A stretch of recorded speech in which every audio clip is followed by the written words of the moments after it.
ప్రముఖ కమెడియన్ సినీ నటుడు ఫిష్ వెంకటేష్ కన్నుమూశారు. గత కొన్నాళ్లుగా కిడ్నీ సంబంధిత అనారోగ్య సమస్యలతో బాధపడుతున్న వెంకట్ శుక్రవారం జూన్ 18న రాత్రి తుది శ్వాస విడిచారు. నగరంలోని ఒక ప్రైవేట్ హాస్పిటల్లో చికిత్స పొందుతూ ప్రాణాలు కోల్పోయారు.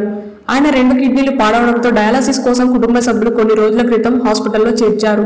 దాదాపుగా నెల రోజులు ఐసీయూలోనే ఉన్నారు. ఫిష్ వెంకటేష్ కు వైద్య సహాయం అందించేందుకు తెలంగాణ ప్రభుత్వం ముందుకొచ్చింది. ఆయన సినీ పరిశ్రమకు చేసిన సేవల్ని గుర్తించి వైద్య ఖర్చుని భరించి అన్ని విధాలుగా ఆదుకుంటామని మంత్రి వాకిటి శ్రీహరి హామీ ఇచ్చారు. ఇంతలోనే ఆయన మృతి చెందడం విచారకం.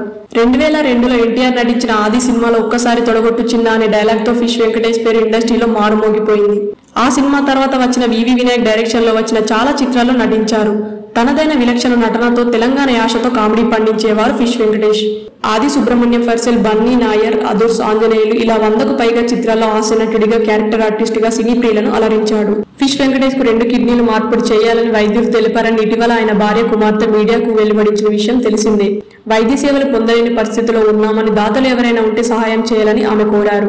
గబ్బర్ సింగ్, యంగ్ విశ్వక్షేణ్ వంటి పలువురు సినీ ప్రముఖులు తమ వంతు ఆర్థిక సహాయం చేశారు. ప్రస్తుతం డయాలసిస్ రెగ్యులర్ గా చేయగా ఆయనకు బీపీతో పాటు షుగర్ కంట్రోల్ లేకపోవడంతో ఇన్ఫెక్షన్ సమస్యలు తలెత్తాయి.